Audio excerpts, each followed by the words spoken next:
Bienvenue très chers téléspectateurs dans la plateforme, dans cette grande organisation continentale Africa Bless Israël.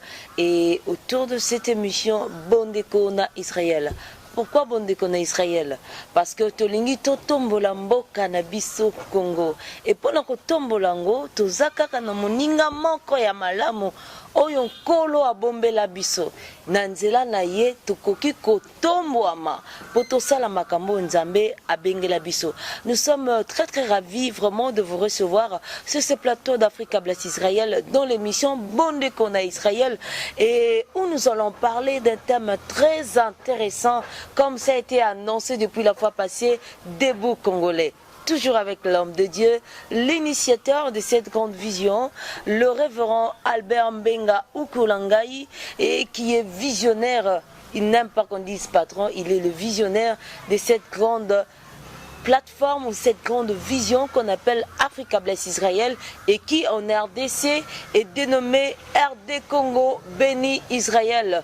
Congo esengeli pambola Israël pour Congo et tombama.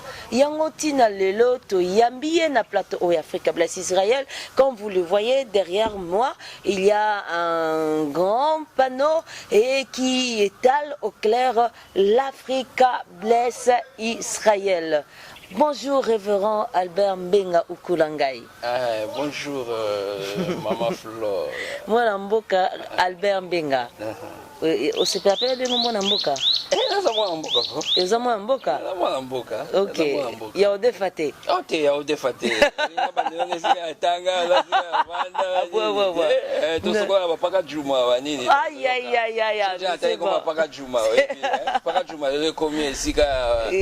y a beaucoup de choses qui se passent là-bas, on ne peut pas qualifier, mais dans les temps, Zaki Mai Kaka. Donc,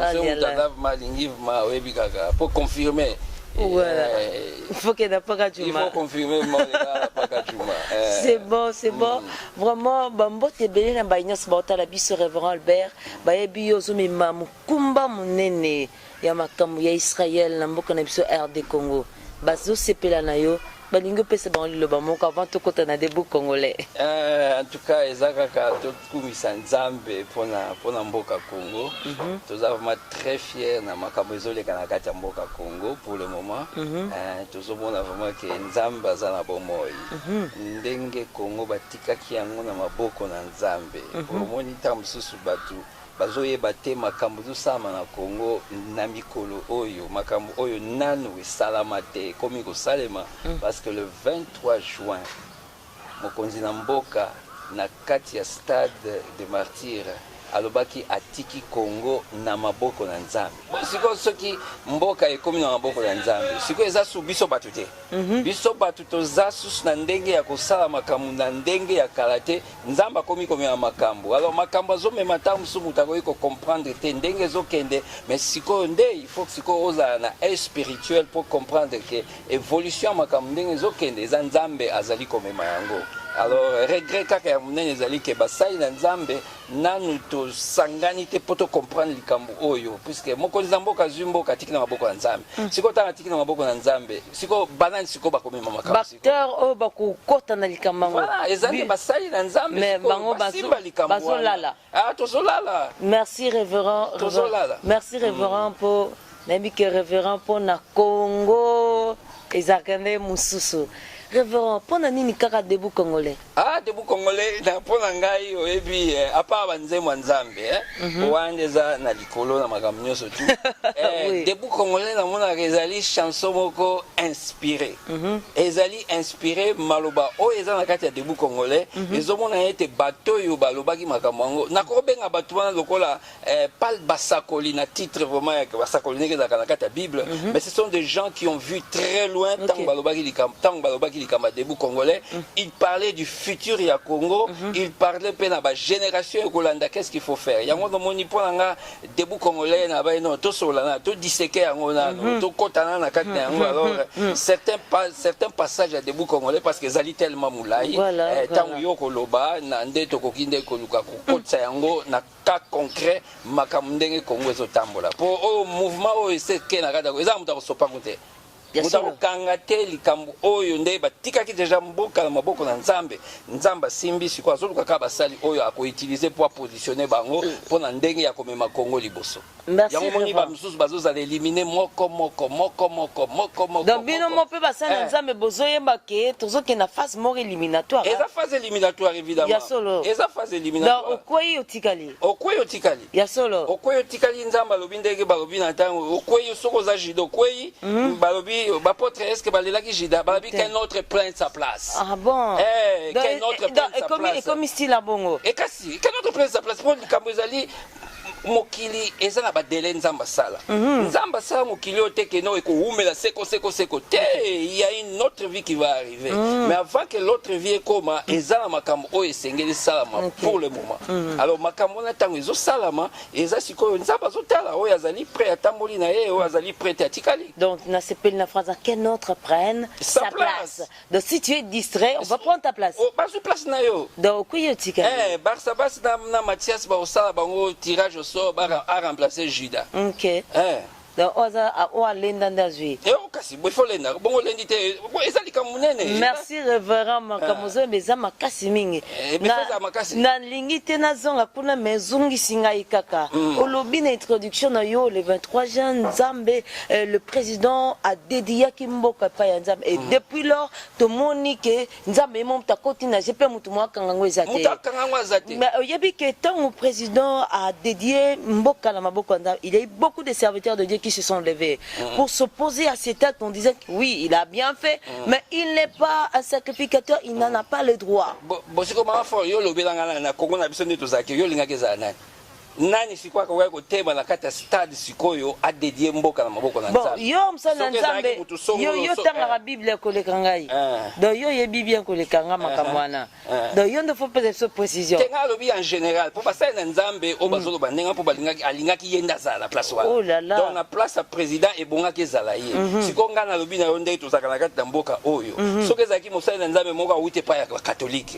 Yende a dédié mboka na mboka nzambe. Est-ce que banani bategli de réveil bakoloba nini bon soki ezaki moto ya église de réveil nde adédie mboka na maboko ya nzambe bata ya SSC bakoloba nini soki ezalaki kimbangisa akoloba nini église de noir alingi koloba mpe bamusulman mpe balingaki baloba baorthodoxe mpe balingaki baloba alors lokola nzambe azoloba nzambe ezoloba na biso de toute autorité vient de Dieu alors soki moto aza mokonzi Nzambe ndembo va permettre alors tikaye mutazali garant ya nation ou azo symboliser unité ya bato nyonso tout atika mboka na maboko na Nzambe pour na mona ko soko ko za place pour tous la concurrence tous la compétition tous la kabwani oya ndima kamuni oyebi surtout le problème à Congo ya biso yango la tondima na kate to yeba kate ke soki moko aza kotombwama mususu pa ya tia loboko po boma tabino so to elongo te yango donc lokola mokonza mboka sali yango je pense que bilembo ezomona na pona nga bilembo ezomona na ke bilembo lokola nini ezomona na ke Nzambe ataki déjà mboka ona maboko na ye Nzambe azu mboka ya maboko na ye puisque ozomona kaka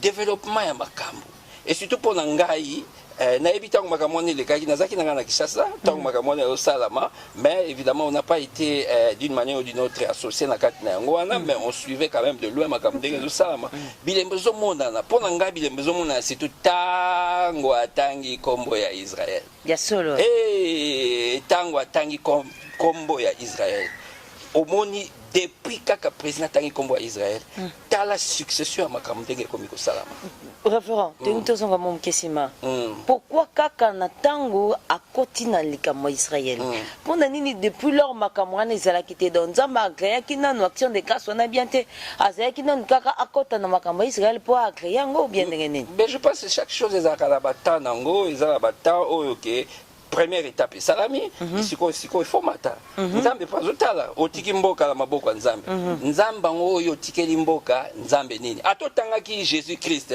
totiki na kombo ya Yesu Masia mais faut précision wana ezala il fallait précision wana ezala totika mboka la maboko ya Nzambe mais siko Nzambe nini oyebi biso na kati ba nini ndenge to monela ka Nzambe batu na batu ba monela Nzambe na ndenge na bango bien katanga ikomona Yesu mais détail wana ezangaki détail ya nzamba ya Israël ezangaki alors tant sikoyo telemi sikoyo ke alobi ngai nazozongisa relation na Israël soko boni tala siko makamu ndenge alobi mamako arrestation caméra mamako scène du trouble mamako me ba secret comme dévoilé. Bon, na ebito yo goko sa politique ou bien des tout ça quand la politique parce que mboka na biso ce que tengili kama mboka tengili kama Israël to kotika politique évidemment mais to lobelango yo zali mosela nzambe ozolobelango na angle o nzamba bengele lio ce qui to moni dabi o chef coutumier to nani alati ba drapeau et pas ya RDC kotoyo alati ya Israël et na makola tie talit ce que to zebate za chef spirituel ya regroupement nin pour tout le monde peut ba chef spirituel peut ba comme na ba regroupement sous capé l'MSU FCC MSU Penin to zoye bate siko nani révérend Albert azana regroupement nin na ba drapeau mi balé na ba talit na makolo bon ça ka ba ni ga symbolique c'est une chose symbolique na tie pour na kotalisa likamangonde to zokende nazala regroupement mokote na koyiko benga ngai natali na kati na makamundeke zotamo na kati na mokili oyo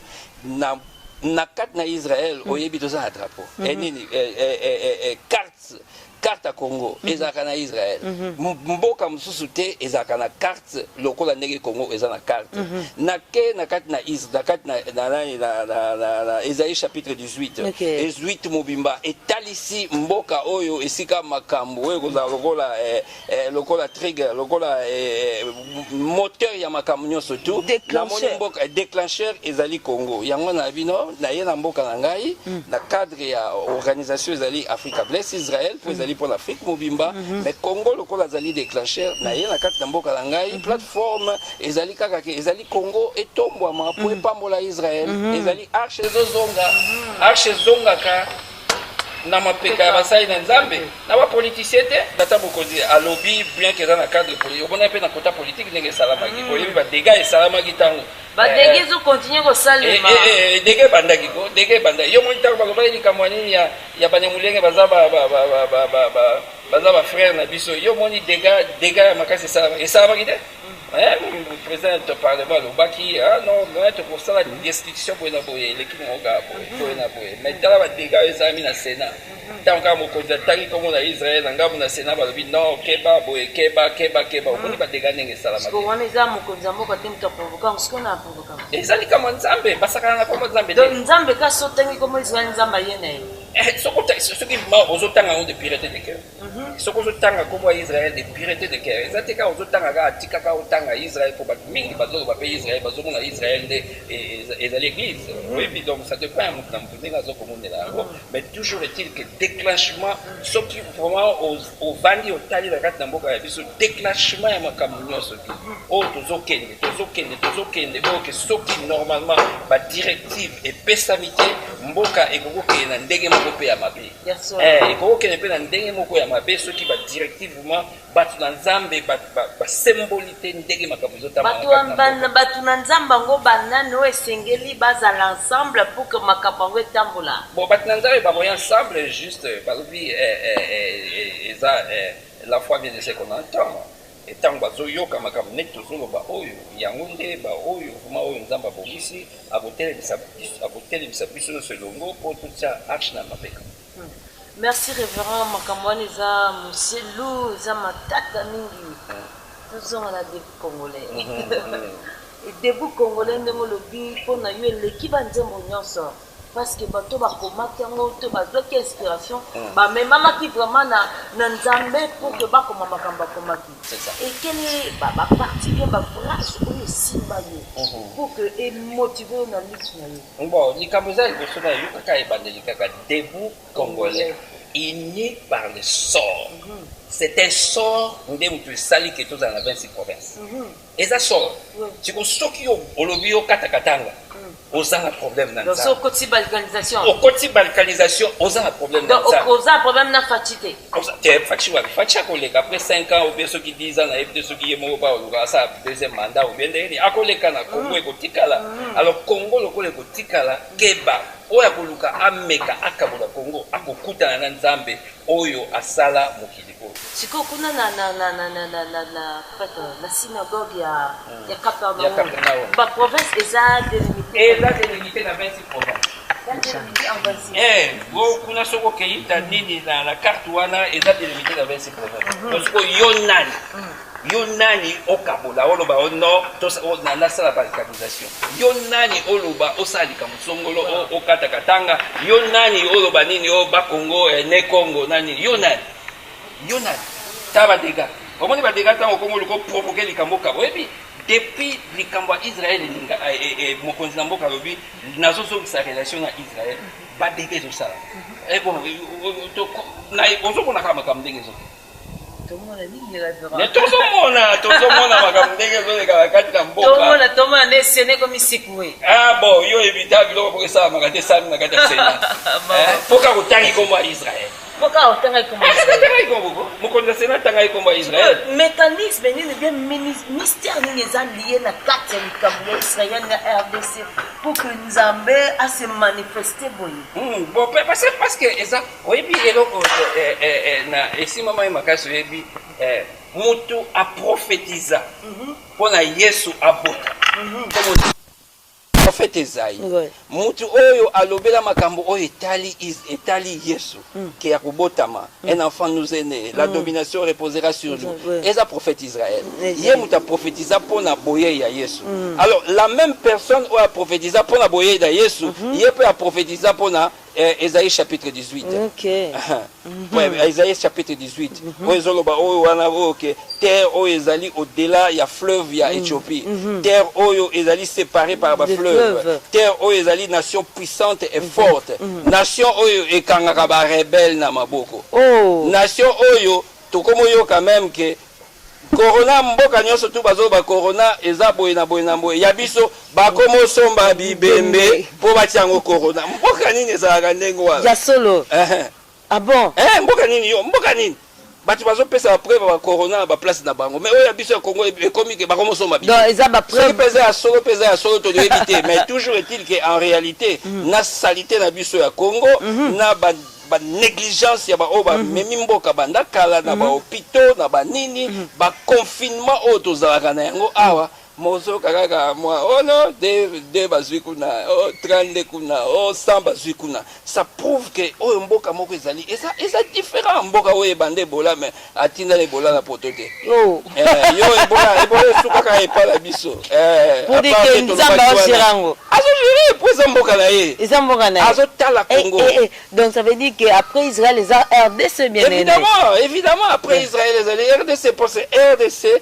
tango ekotombwama tango sacrificateur bakosimba arche bamemi arche liboso esprit oyo ekokota na kati na mboka na biso omoni makambo nyonso ezalaka oyebi ntango soki otali babiloko mosusu ezalaka basigne précurseur mokili mobimba okokuta en tout cas église ya Congo epai kongola azali église ezali bible ezoloba na biso ke bayuda bakoyoka liloba na Nzambe mpo bayoka liloba na Nzambe avant Yesu azonga il faut bateya bango donc ekozala na catapulseur moko oyo akopousse makambo mpo mbongo wana ekoma pour Bible ezoloba ke au dernier jour il y aura des temps difficiles au dernier jour makamba boye kozala mais Bible peut côté monsieur lobi au dernier jour je répandrai de mon esprit sur toute chair donc ça quelque part oyo Nzamba ko simba po ete batu bazala ba messager de bonnes nouvelles et ezali Congo muta aussi na makamba le sort nous a unis même avec Israël. Le sort nous a unis même avec Israël. C'est pour preuve au monde que ce n'est que le seul pays où ils ont la carte na Israël. Mboka ni na go beta tolo aloba ke biso pe toza na carte na biso. Nigeria tabaza makazi to yo a Nigeria na kota ya spiritualité oboye na boye. Na économie bazana mbongo. Afrique du Sud sikanga vandi kuna baza nyoso tu kuna boye. Eloko nini? Est-ce que carte na bango eza na Israël? Carte eza na Israël te ezaka RDC. Eloko makasi. Eloko makasi. Ba pekte soto le eloko makasi. De RDC mboka ya makasi. OK, ça va ndengo lobi wala mboka eza mboka makasi ko. Merci révérend. Na moni soto ke na tolobela debout congolais. Tous on a debout congolais. Tolobeli déjà le sort. Parce que le sort ngo kaka yango ezo sala ke esanzara batu mususu. Poto moni ozoloba makambo eza très importante révérend olobi ntango mokonzi ya mboka adedie mboka makambo etambolaki na ndenge nango etamboli mais comme na maman moko be a dédié à lobby susu a déclaré officiellement amitié na Israël ara lobby ngo mbala moko ba chambardement bandi trouble koti koto ils ont continué et puis ko lobelo komo que soki basena nzambe basangani te po ba pesa ba directive esengeli bazwa pe ba pesa makambo ekene mabe évidemment makambo ekene mabe puisque tango tiki mboka na maboko ya nzambe quand vous laissez les nations na maboko na nzambe Bible dit que ton royaume vienne et le royaume de Dieu quand il vient avec la repentance batu basimbama batu bayoka motema pasi po soki basalaki mabe bakwa kozongela mais oyo oboni na bango na kobanga te même na IDPS omoni dégâts na IDPS te banda président ai alobaki oke batu bayekola konager bakende wapi FCC akende wapi FCC oyo nzambe akangi oyi makambo sami na kati na Congo révérence ngona mukesima lo ba clairement nzambe ko c'est pas air yozolo baboye ngole bakangwa mati yo monite comment mokonzi mboka parti na il faut soutenir mais tant est parti wana eza na dislocation tant est parti wana bazako welela na kati boy na boy c'est parce que il y a de ces choses ils ne comprennent pas bozui pouvoir alors lokola mboka eza na maboka nzambe botika renya nzambe tambola wana ezate bolo bake batu musuba yekola konager bayekola konager bakende wapi OK batu wana obozuluka bayekola konager eza nzambe nde mutakanga bango ah bon oh ezate ke bazobanga bakanga bango pa na CPI bazobanga baba ezali kamba CPI ils ont l'argent c'est vrai ils ont l'argent bato bazala kati na regroupement wana bauti ba bazaki ku baba takala bazaki bato ya impère bazaki bato ya nini ya bazwa ba profiter na zairianisation ba profiter na makambe belé mais le roni etini bango bavanda kaka na kati na mboka oyo c'est parce que nzamba sali oyo sala makana kati na Israël bana Israël baleli nzala baleman balobi tolingi so mante toza siko na besoin tolia misuni alors tango siko nzamba yoki lo sambo na bango pona basengi bo évidemment basenga ki on ndenge ya malamu te mais nzambe siko yo angapesa bango misuni bo yo za na désert misuni ko uta wapi nzamba sala oyo asali na kati na Congo atindi mupepe wuti musika epai bandeke bazalaka bakai mupepe etindiki bakai ti eye na kati ya camp kai azan ndeke ya pumbwaka kendaka likolo mais kai eye ti na kai ya Israël na yo somona ndeke ya pumbwaka 1 mètre wande kama batande mtu babatande bazaka lokola bapumbwa sosa sala lokola pumbwa mais kai akendaka musika mais bakai bayeti na kati ya kai ya Israël de telle manière que ba Israélien bakomi kozwa bango na mabozo yo uzokanga ndeke na maboko c'est ça aussi likambo oyo nzamba sali merci révérend pesi mupepe oyo FCC moye kima ezate bafandi na kati ya mboka oyo